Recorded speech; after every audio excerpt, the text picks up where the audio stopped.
अस्सलाम वालेकुम, आप देख रहे हैं इनसाइड पाकिस्तान। मैं हूँ मोहम्मद ज़फ़ीर। वफाक और सिंध एक बार फिर आमने सामने।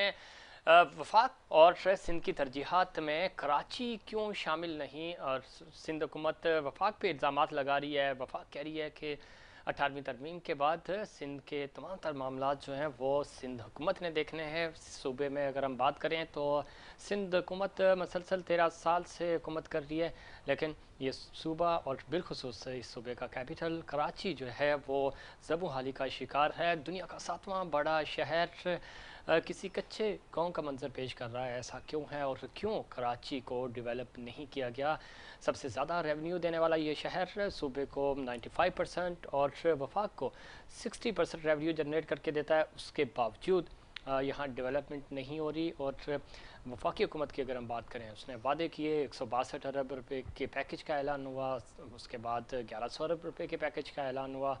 वो पैकेजेस सारे ऐलानात ज़रूर हुए, लेकिन ग्राउंड पे हमें नज़र नहीं आ रहे। कराची के जो स्टेक होल्डर्स हैं, चाहे पॉलिटिकल स्टेक होल्डर्स की बात करें, बिज़नेस कम्युनिटी की बात करें, वो तमाम खामोश तमाशाई बने हुए हैं। ऐसा क्यों है? और ख़ास तौर पे जब हम कराची की बात करते हैं और MQM पाकिस्तान चूँकि कराची में उनका मेन स्टेक है, उसके बावजूद वफाकी हुकूमत का हिस्सा हैं, लेकिन वो भी अपनी ही इत्तेहादी हुकूमत से वो मुतालबात करते हुए नज़र आ रहे हैं। उनको भी गिले शिकवे हैं और शहर बहरहाल डेवलप नहीं हो रहा। क्या बलदियाती इलेक्शंस वक्त पर हो पाएंगे?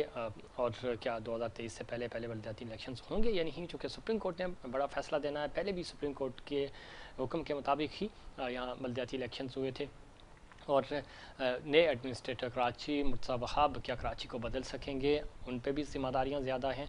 और ख़ास तौर पे अब जो बारिशों का सीज़न है उसमें कराची के लिए क्या इंतज़ामात हैं और कराची क्या इन बारिशों में बेहतर होगा? जो हालिया बारिशें हुई हैं उसमें हमने देखा कि बहुत ज़्यादा शहरियों को मुश्किलात का सामना रहा, लेकिन अब देखना यह है कि क्या सही मानों में कराची बेहतर होगा या नहीं।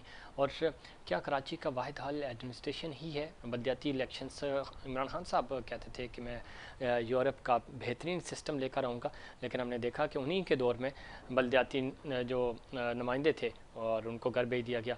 अभी तक इलेक्शंस नहीं हो सके। ऐसा क्यों है? और MQM पाकिस्तान आज भी मुतालबे कर रही है अपने मुतालबात पूरे करने के वाले से हुकूमत से, लेकिन उसके बावजूद उनका एक भी मुतालबा पूरा नहीं हुआ। ऐसा क्यों है? सिंध की अगर बात करें, सिंध में कारकर्दगी सिंध हुकूमत की बिल्कुल भी नहीं है, लेकिन सिंध हुकूमत को कोई टफ टाइम भी नहीं दे रहा, उनके खिलाफ अपोजिशन भी नहीं हो रही। इसकी क्या वजह? इन तमाम इशूज़ पे बात करेंगे। स्टूडियो में हमारे साथ मौजूद हैं जनाब अब्बास जाफरी साहब। आप सीनियर सियासतदान हैं, MQM पाकिस्तान के MP हैं। बहुत शुक्रिया, खुश आमदीद कहते हैं प्रोग्राम में। हमारे साथ टेलीफोन लाइन पर मौजूद होंगी अज़मा करदार साहिबा, MPA हैं, सीनियर सियासतदान है पाकिस्तान तहरीक इंसाफ के। आपका ताल्लुक़ है, आपको भी प्रोग्राम में खुश आमदीद कहते हैं। Thank you. नवीद एंथोनी साहब हमें ज्वाइन करेंगे, सीनियर सियासतदान हैं, MQM पाकिस्तान पीपल्स पार्टी के MPA हैं, उनको भी प्रोग्राम में शामिल करेंगे। लेकिन गुफ्तगू का आगाज़ करेंगे अब्बास जाफरी साहब आपसे। किस तरह देखते हैं? NRO की गूंज भी है, नारे भी लग रहे हैं, PDM भी है, लेकिन इन तमाम तर इश्यूज़ में कराची हमें नज़र नहीं आ रहा। और वो कराची जिसके लिए चूँकि आर्मी चीफ साहब ने कहा था मुझे 3 साल में कराची डेवलप चाहिए, तकरीबन 1.5 साल हो गया है, डेवलप होता हुआ नज़र नहीं आ रहा। अगले 1.5 सालों में भी हमें नज़र नहीं आ रहा। आप इत्तेहादी हैं पाकिस्तान तहरीक इंसाफ के, वफाकी हुकूमत के, तो आपको नज़र आ रहा है कि कराची में कुछ बेहतरी नज़र आएगी आपको? देखें, फ़िल वक्त तो कराची में बिल्कुल आप सही कह रहे हैं कि कुछ भी हमें बेहतरी नज़र नहीं आ रही, सूबे की तरफ से हो या वक़ाफ़ की तरफ से। अच्छा, 18वीं तरमीम के बाद सूबे का जो हाल हुआ है, सही, खुसूसन कराची का, 18वीं तरमीम के बाद जो कराची का हाल हुआ है, इससे पहले ऐसा नहीं था। पीपल्स पार्टी की गवर्नमेंट ने, उनके 13 साल हो गए, एक भी मेगा प्रोजेक्ट उन्होंने इन 13 सालों में इस कराची शहर को नहीं दिया, जो कि कराची शहर इनको रेवेन्यू जनरेट करके देता है, ना कि सिंध को बल्कि वफ़ाक को। वफाक को भी, वफ़ाक का भी एक बहुत बड़ा हिस्सा 60% आज भी आज वफाक भी, को दे रहे हैं। और उसके बावजूद कराची को कोई नहीं पूछ रहा।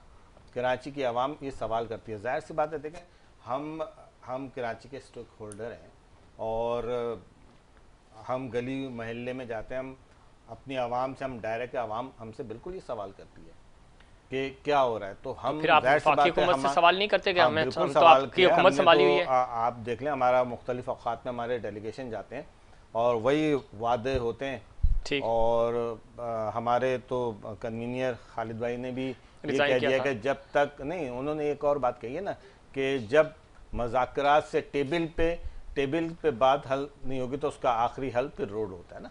तो अब लेकिन रोड भी कब अब्बास भाई, कब रोड पे जाएंगे? अभी तो 1.5 साल रह गए इलेक्शन को। बिल्कुल, इलेक्शन देखें, इलेक्शन होगा, अगले इलेक्शन में अल्लाह करे कि अच्छी चीज़ हो, कि आवाम को अच्छी चीज़ मिले। और 18वीं तरमीम ने जो पीपल्स पार्टी को इस पूरे सूबे मुसल्लत किया हुआ है, उसने पीपल्स पार्टी ने कोई डिलीवर बिल्कुल नहीं किया। इसमें कोई शक नहीं, इसमें कोई शक नहीं कि पाकिस्तान पीपल्स पार्टी डिलीवर नहीं कर सकी। लेकिन पाकिस्तान पीपल्स पार्टी ये दावा ज़रूर कर रही है, और उनका दावा किसी हद तक इस मामले में लगता भी, वो कह रहे हैं कि कराची से हमें वोट मिले, हमने 249 पे हम जीत के आए हैं। मलिर चूँकि उनको वहाँ पे भी उनकी अक्सरियत थी पहले भी, वहाँ से भी वो जीते हैं, और वो कह रहे हैं कि मुसलसल कश्मीर में देखें हम दूसरे नंबर पे आए। तो इसका मतलब ये है कि पाकिस्तान पीपल्स पार्टी अब आ रही है, और पाकिस्तान पीपल्स पार्टी, बिलावल साहब जिस तरह उन्होंने कैंपेन शुरू की हुई है, और वो ये कह रहे हैं कि अब पाकिस्तान पीपल्स पार्टी की हवा चल पड़ी है। देखते हैं कि ये हवा सही मानों में चली या नहीं चली। और ख़ास तौर पे पाकिस्तान तहरीक इंसाफ के 3 साल कारकर्दगी, जो पिछले दिनों एक बड़ी तकरीब भी हुई, लेकिन जितनी अच्छी शायान शान तकरीब हुई है, क्या आवाम को इसके समरात मिल रहे हैं या नहीं? उज़मा करदार साहिबा, आपने 3 साल कारकर्दगी तो पेश कर दी, लेकिन आम आवाम तक उसके जो समरात हैं वो नहीं पहुंच रहे, डिलीवर करने में नाकाम रहे आप। अब्बास जाफ़ी साहब MKM पाकिस्तान से हैं, आपके इत्तेहादी हैं, वो भी यही कह रहे हैं कि हम आवाम को कुछ नहीं बता सकते, अपने हल्के में नहीं जा सकते, उनको क्या बताएं कि हमने क्या किया आपके लिए। तो ग्रास रूट पे कब आवाम तक समरात पहुँचेंगे? अब तो 3 साल हो चुके हैं आपको। बहुत शुक्रिया, आपने मुझे इनवाइट किया। देखें, ये थोड़ा सा एक आप जो है ऑब्जेक्टिव अगर तरीके से देखें तो जो इकोनॉमी जिसके फंडामेंटल्स तबाह हुए हमें मिले, उसको हमने वापस ट्रैक पे हम लेके आए हैं। वो जो एक इंटेंसिव केयर पे हमारी इकोनॉमी थी, वो अब वापस वार्ड में आ गई है। हम ये नहीं कहते कि पूरी तरह ठीक हो गई है, लेकिन जो 35 साल का जो गंद है और जो इदारों को तबाह किया इन्होंने, उसको ठीक करते करते हमें टाइम लग गया। कोई स्विच ऑफ करने वाला, ये ऑन करने वाला तो बटन तो नहीं था कि हम ऑफ करते तो ऑफ हो जाता और ऑन करते तो फिर ऑन हो जाता।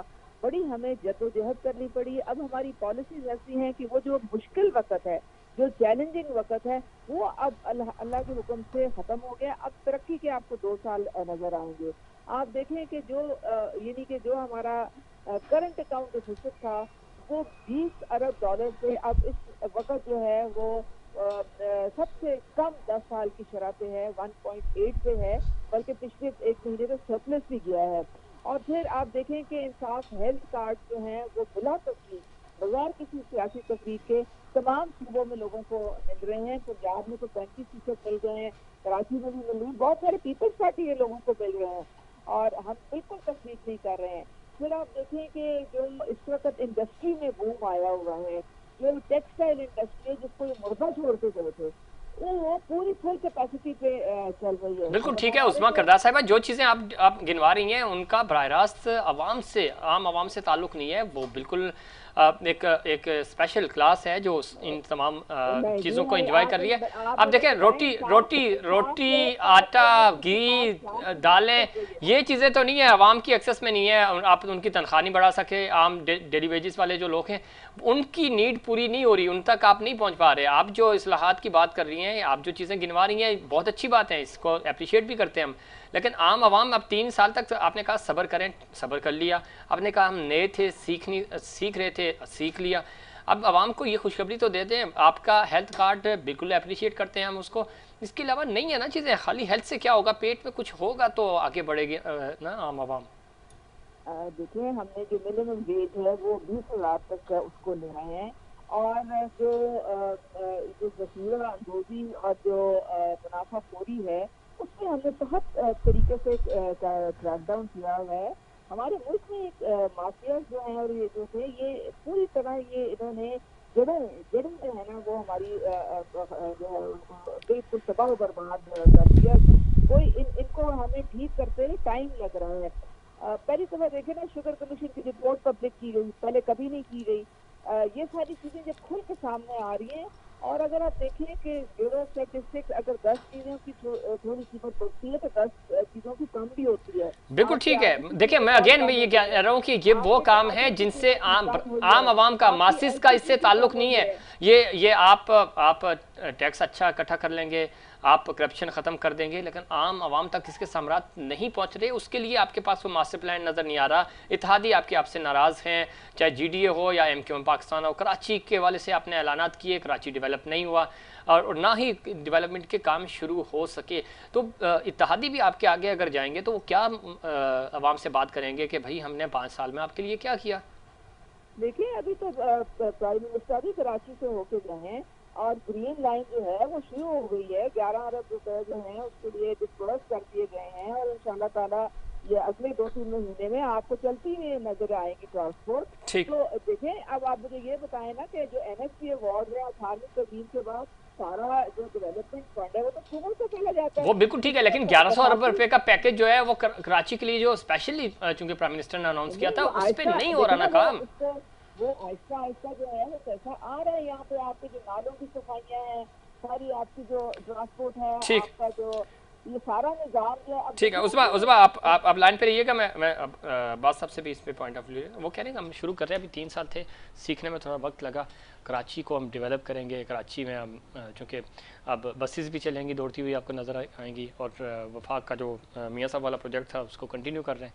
तो आपको लगता है कि वाकई में अब 3 सालों में तो कुछ नज़र नहीं आया और अगले 2 सालों में भी जिस तरह का होमवर्क नज़र आ रहा है हमें तो नहीं नज़र आ रहा। हो सकता है आप चूँकि उनके इत्तेहादी हैं, आपको शायद उन्होंने कोई ऑफ द रिकॉर्ड चीज़ें बताई हूँ। नहीं, हमें कोई ऐसी ऑफ द रिकॉर्ड चीज़ें नहीं बताई। हाँ, ये ज़रूर हमने सुना है कि जो बसें हैं वो लॉन्च बसें जो है वो पोर्ट पर आ गई हैं और कुछ ही दिनों में कराची आने वाली हैं। इससे पहले अच्छा पीपल्स पार्टी पिछले जो है ना 13 साल से भी यही कहती रही कि अब वो भी टर्मिनल पे खड़े खड़े खराब हो गई बसें आती रही हैं, अब बसें आ रही हैं। वो बस अच्छा वो 10 बसें इन्होंने शुरू भी करी थी पीपल्स पार्टी ने, लेकिन वो फिर कहाँ चली गई ये भी नहीं पता चला। 3 करोड़ की आबादी में 13 सालों में 10 बसें, कम से कम 13 ही कर देते चलो साल के हिसाब से। लेकिन देखे वही फिर बात घूम फिर के वहीं आ जाएगी। वोट लेने सब कराची आ जाते हैं, टैक्स लेने सब कराची आ जाएंगे।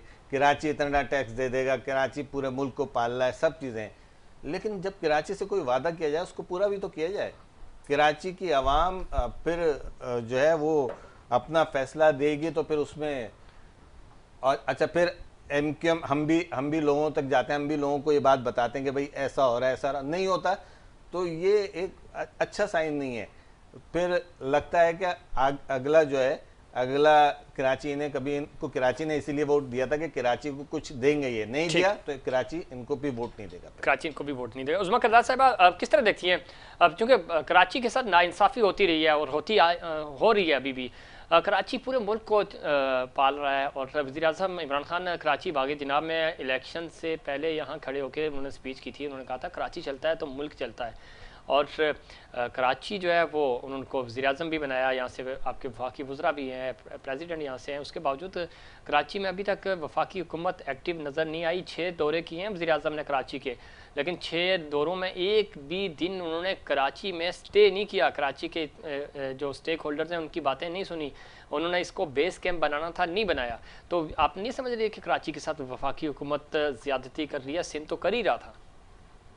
नहीं देखें ऐसी कोई बात नहीं है। प्राइम मिनिस्टर ने कई दौरे कराची के 6 किए ना, बता रहा हूँ मैं। पाकिस्तान का कराची दिल है पाकिस्तान का। देखिए आपको इससे उन्होंने पूरा मुल्क चलाना है। आप देखिए जितना दिल्ली उनके उस्मा करदार साहिबा बिल्कुल उन्होंने पूरा मुल्क चलाना है, पूरा मुल्क कराची चला रहा है, ये भी तो माने ना। फिर उन्होंने अगर करना तो कराची को एक रात तो दे दें। आप नथिया गली जाके स्टे कर लेते हैं, आप लाहौर स्टे कर लेते हैं, तो आप कराची भी तो स्टे करें, कराची के लोगों की बातें सुने। कराची ने उस वक्त आपको 2013 में पता है कितने वोट दिए थे? 8.5 लाख। इस दफ़ा आपको 14 MNS 26 MPS दिए इस कराची शहर ने, और 2013 में तो MQM का तूती बोलता था, उसके बावजूद इसने वोट दिए। तो ये ना करें कि अगली दफ़ा बिल्कुल ही सफाया हो जाए आपका यहाँ से। नहीं देखें बिल्कुल आप सही कह रहे हैं। देखें अगर हम नहीं काम करेंगे तो फिर जाहिर है अगली दफ़ा कराची में वोट नहीं करेगा। लेकिन ये नाअहल सिर्फ हुकूमत की वजह से ये सारा हो रहा है। देखिए वफाक के पास तो इतना रेवेन्यू नहीं होता ना कि वो बहुत ज्यादा। बिल्कुल अग्री करता हूँ आपसे, आपकी इस बात से, लेकिन मसला ये है कि वजीर आजम हैं, वजीर आजम के पास राइट्स हैं, वफाक के पास स्पेशल फंड्स हैं, वो दे कराची को क्यों नहीं दे रहा? वफाक के पास कितने फंड? देखो 4,500 जो है उनकी पूरी हमें हमारे पास वफाकी बजट है, उसमें से 2,000 जो अरब है वो डेट सर्विसिंग में चला जाता है। उसके बाद जो है 2,000 जो है वो एनएफसी अवार्ड में सूबों को चला जाता है। ठीक। तो आप मुझे ये बताएं जी कि जी।